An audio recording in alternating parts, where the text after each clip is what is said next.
मेरे प्रिय साथियों नमस्कार। तो जांग की अस्थि का नाम फीमर हो गया तो हमने देख ही लिया। साथ साथ हमने पूरा कंकाल देख लिया। तो कंकाल का कार्य क्या होता है?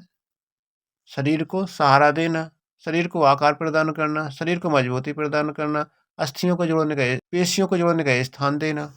तो ये हो गया। अब प्रश्न 4 है, ये वाला जो रासायनिक समीकरण है तो इसमें क्या है, ये दिया गया है। जैसे 4 Na है, 2 Na2 और O2, Na2O, यहाँ पर 2 जोड़ देंगे तो 4 हो जाएगा। इसका 2Na2O। तो ये जो 2 है, ए वाला 2 है, तो इसमें 2 Na है और 2 A है। Na2 कितनी बार है? 2 बार। O कितनी बार है? 2 बार। इसका मतलब ये होता है। ये वाला प्रश्न, किसी परमाणु को दर्शाने के लिए परमाणु संख्या, द्रव्यमान संख्या तथा तत्व का प्रतीक प्रदर्शित करने के लिए निर्धारित तरीकों के अंक को लिखिए। तो ये लिखा है इन्होंने। ये हो गया परमाणु क्रमांक, ये हो गया परमाणु भार, ये हो गया एक्स तत्व है। इस तरीके से तीव्र परिवर्तन किसे कहते हैं? तो तीव्र परिवर्तन वह होता है जो तीव्र गति से होता है, उसे तीव्र परिवर्तन कहते हैं। जैसे माचिस की एक तीली लेते हैं और माचिस में लगाते हैं तो तिल्ली का जलना तीव्र परिवर्तन हो जाता है, बहुत तीव्र होता है और खत्म हो जाता है। रसोई गैस का जलना, गुब्बारे का फूलना या फटना, बहुत तीव्र परिवर्तन होता है।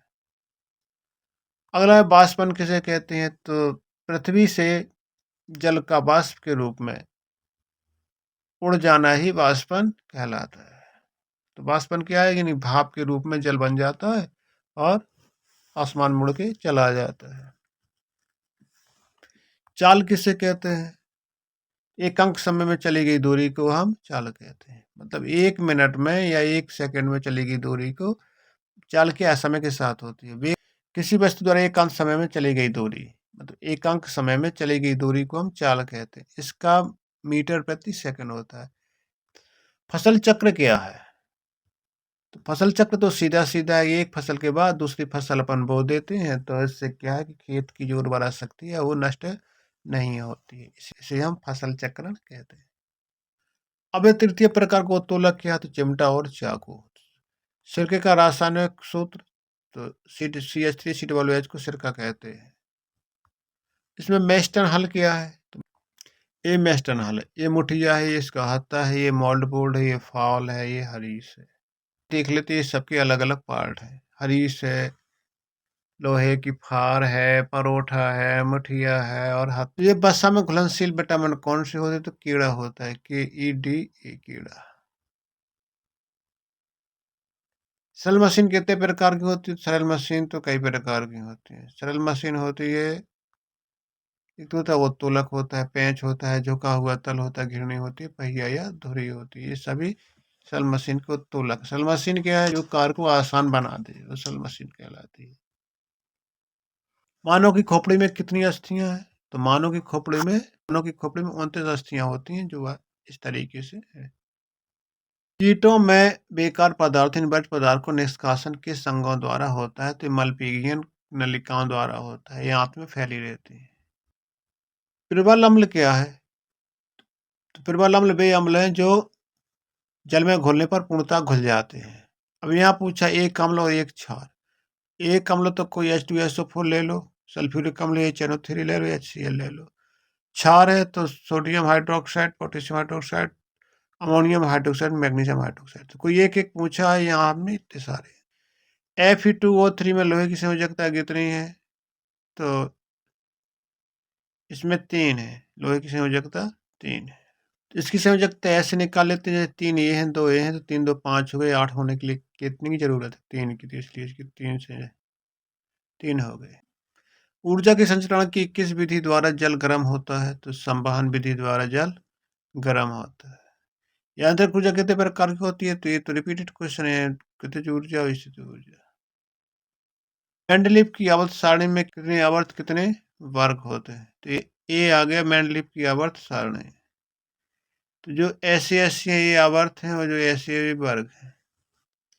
तो वर्ग तो 18 है, आवर्त 7 है।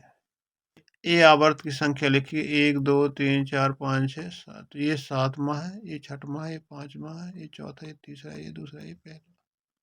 तो ये 7 आवर्त हैं जो क्षैतिज हैं और वर्ग हैं जो खड़े हैं।